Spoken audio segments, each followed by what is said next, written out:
안녕하세요. 정원일점 황철중 대표입니다. 2021년 5월 18일 오전 10시 34분 지나고 있는데요. 이번에는 현대약품 한번 볼게요. 현대약품.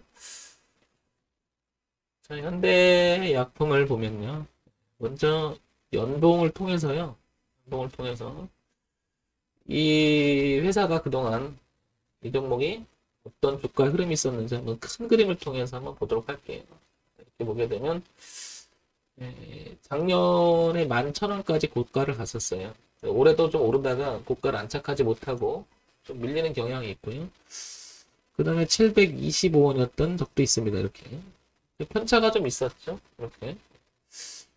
그 다음에 여기를 보게 되면 이 가격대에서 이렇게 보게 되면 저항을 한번 받은 적이 있고요. 또 저항. 그리고 저항을 받았었죠. 윗골을 계속 달았으니까. 달다가 작년에 코로나 때 모든 종목이 빠졌을지 이 저점을 찍고 그 다음에 이 흐름만큼은 안 깨려고 했던 것 같아요. 이렇게 이렇게 살려서 한번 올라갑니다. 이렇게 올라갔다가 지금 주가가 여기 와 있는데 그죠?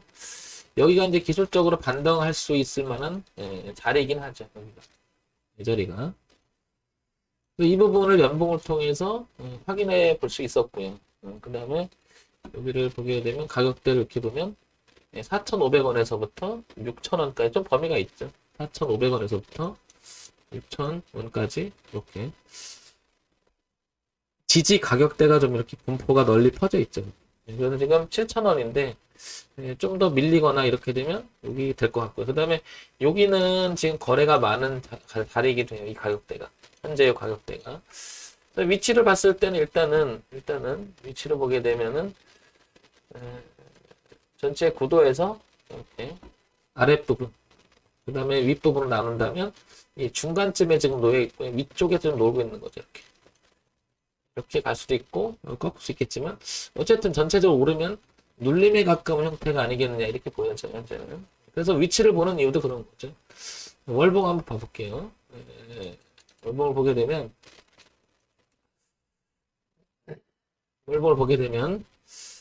이렇게 올라갔던 부분이 하나 있었죠. 그래서 여기를 안착을 하지 못하고 이렇게 맞고 떨어졌다는 것은 보일 것 같고요. 그 다음에 여기 좀 전에 연봉을 통해서 봤던 이 자리가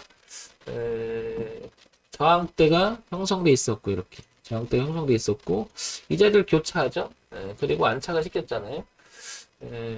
저점이 이 부분이 이렇게 하나 그려지고요.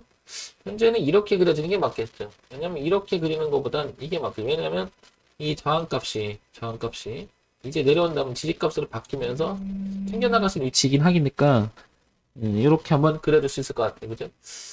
그래서 이 부분을 염두에 두는 거죠. 여기를 포커스 여기를 염두에 두는 여기는 6,000원대 보게 되면 이 저항 되게 많았죠. 이렇게 알고 보면 그리고 여기를 이탈하게 되면 여기 그러니까 6,000원과 4,500원 그다음에 6,000원과 4,000원 요 구간이 그래서 중요한 의미를 갖는다는 거죠. 그래서 이 선도 이렇게 연장해서 그려보는 거죠. 그래서 이렇게 들어오면 이렇게 튕겨나가거나 이쪽으로 꺾어 들어가면 이렇게 꺾어 들어가면 저항이 생겨버리잖아요. 그 다음에 트렌드 지지는 하나 있긴 하죠. 이 대추세에서. 여기보다는 여기가 교체했던 자리니까 굉장히 중요하죠. 여기가 4,500원, 6,000원대 가격은 중요하다. 주봉으로 한번 옮겨볼게요. 주봉으로 옮겨보게 되면 이렇게 6,000원대 그리고 4,500원대 이렇게 다시 한번 표시를 해볼게요. 이렇게 표시하게 되면 여기가 빼곡하게 지지하장을 계속 교체했던 가격이 넓게 분포하죠. 이렇게 그죠? 이렇게 넓게 분포하죠. 그래서 이렇게 넘어간 자리를 다시 한번 생각해 보면 여기가 무척 중요하다는 거죠. 지금 현재 여기인데요. 좀 더 밀릴 수도 있겠다는 뜻이죠. 이렇게 되거나 아니면 깨거나 이렇게 들어가서 이렇게 빠지겠죠. 그죠? 여기가 중요할 것 같습니다. 자, 현대약품 한번 이렇게 봐볼까요? 현대약품 소형주예요. 거래소에 있고요. 의약품으로 분류가 돼 있겠죠. 당연히 현대약품이니까요. 시가총액이 어제 대비 어제가 2,230억 정도 됩니다. 그죠? 그러니까 뭐 소형주 치고는 뭐 그렇게 굉장히 취약한 건 아닌 것 같습니다. 자, 이런 정도가 보일 것 같고요. 자, 여기서 이제 그 실적이나 내용 있는 것들을 다시 한번 확인해 볼게요.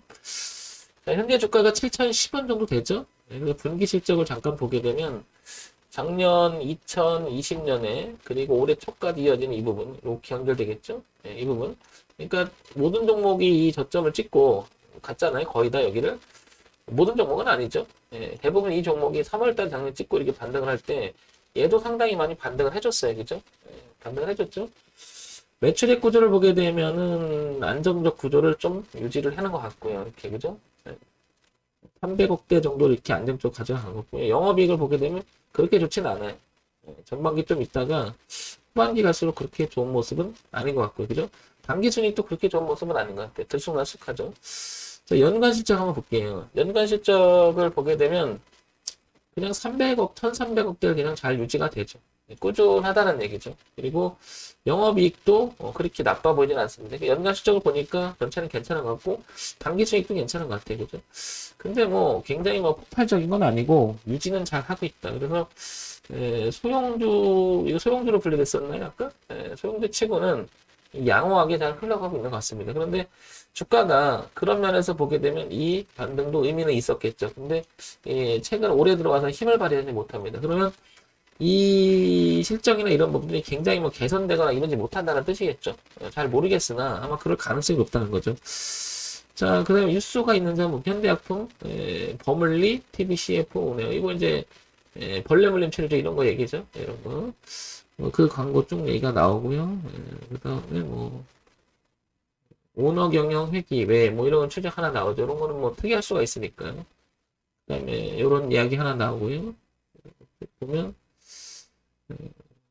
뭐 종목보다는 이 종목이 가지고 있는 뭐를 출시했다 이런 쪽에 더 많이 얘기하는 것 같고 4월 29일 날 이걸 보게 되면 공매도 급증, 공매 잔고는 줄어 이렇게 나오죠. 네.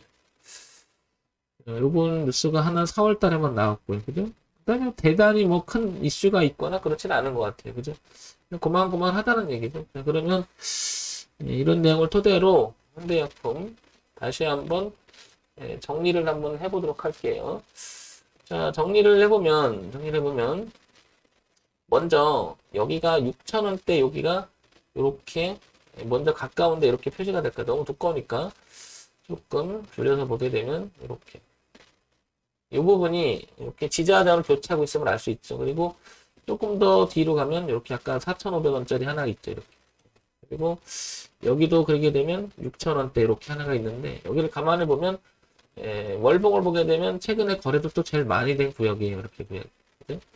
그러니까 뒤를 보게 되면 6,000원이라고 하는 가장 근접거리에서 굉장히 중요한 지지하장 교차점이라는 걸 알 수 있는 거죠. 그러니까 6,000원이 무너지게 되면 일단은 이게 저항으로 작용할 수도 있겠다라는 생각이 드는 거죠. 매물부터 시작을 해서 저항값, 지지값으로 바뀌는 데가 6,000원대다. 되게 중요하다는 거죠. 이거 보면.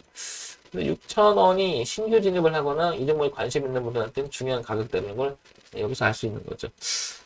그리고 다시 이렇게 일봉에서 이렇게 줄을 치게 되면 이거는 조금 당겨 볼게요. 이렇게 일봉을 좀 더 당겨 볼게요. 이렇게 너무 멉니다. 이렇게 윤곽을 보려고 하는 거니까 자, 이렇게 당겨 보면 이렇게 6,000원대 이렇게 지지하장이 교체했던 게 한눈에 들어오죠. 이렇게 근접해서 보면 그러면 요게 2018년서부터 이어졌던 그 내용인데요. 되게 저항을 받았고요. 저항을 받다가 작년 코로나 때 일제히 3월달까지 좀 빠져주죠. 그리고 극복을 하면서 지지를 바뀌어놓죠. 지지 바뀌어놓고 이렇게 한번 시세를 줘요. 이게 이제 작년 말이고 올해 초가 되겠죠. 그러다가 이제 주가는 이렇게 계속 밀려서 어느덧 여기까지 왔어요. 그죠?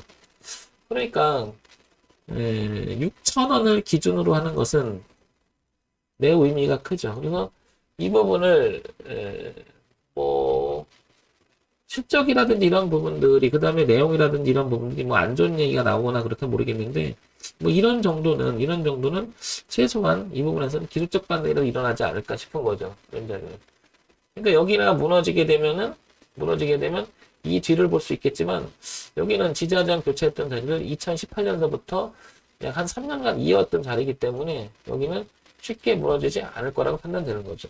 그럼 이런 자리를 기준으로 삼으면 의미가 있겠죠. 그래서 가지고 계신 분은 6,000원 그리고 최종적으로 보면 4,500원이 깨지면 안 될 것 같고요. 그러니까 4,500원에서 6,000원까지 1,500원 두고 지지 가격대에 형성되어 있는 거잖아요. 근데 1차적으로 보면 6,000원이 되게 중요함을 알 수 있죠. 그래서 신규 진입을 노린다 그러면 6,000원 지지 확인하고 하는 건 어떻겠느냐 이런 생각이 들고요. 가지고 계신 분은 당연히 6,000원을 깨게 되면 내가 6,000원을 만약에 이탈하게 되면 이탈해서 이 흐름을 그러니까 저항했던 자리를 지지로 바뀌었죠. 지지로 바뀌었는데 이 자리를 지켜주지 못한다면 이게 매물 저항이 되면서 빠질 수가 있겠죠. 이렇게. 그러면 4,500원까지 후퇴할 수 있다는 뜻이잖아요. 그런 면에서 보면 6,000원이라는 자리는 되게 중요할 것 같고요. 위쪽에서 보면 여기 9,000원대 있죠? 8,000원대 후반대하고 여기가 무척 중요하겠죠. 이렇게. 그죠? 여기가. 그래서 실질적으로 반등을 한다면 여기를 통과해서 이렇게 넘어가야지 고가에 대한 도전이 있을 것이고 여기를 이기지 못한다면 이렇게 맞고 떨어지면 일단 4,500원 그리고 빠지면 어떻게 될지 모르죠. 그래서 6,000원 기준으로 현대약품만 보면 의미가 있지 않을까 싶습니다. 주식 매매를 함에 있어서 우리가 그 원칙적인 자리를 하나씩 만들어 나가는 것은 되게 중요할 겁니다. 이게 정답이 있는 것도 아니고요. 뭐 어떤 사람은 주식을 분석적으로 보는 사람이 있고 내재적 가치를만 생각하는 사람이 있고 또한 어떤 사람은 뭐 차트만 보고 얘기할 수도 있고요. 여러 가지가 있겠는데요. 두 가지를 약간 병행해서 보는 게 좋겠죠. 기본적으로 펀드멘탈 봤을 때는 매출액 정도는 봐야 되는 게 맞고요. 그죠? 그 다음에 기술적 분석으로 봤을 때는 지지와 저항 정도는 체크를 해야지 현재 주가의 위치가 어디냐를 생각해 본다면 내가 진입 같은 것도 생각해 보시면 자리가 나타나잖아요. 결국엔 이게 가격이잖아요. 가격. 그러니까 좋은 가격에 사야 되니까 차트를 분석하는 것은 의미가 있다고 생각합니다. 그래서 현대약품 6,000원 그리고 4,500원 그리고 9,000원 기준이 나오니까 한번 이런 점 참고해서 보시기 바랍니다. 정물일치 황철중 대표였고요. 좋아요, 구독 그리고 알림 기능 부탁드립니다.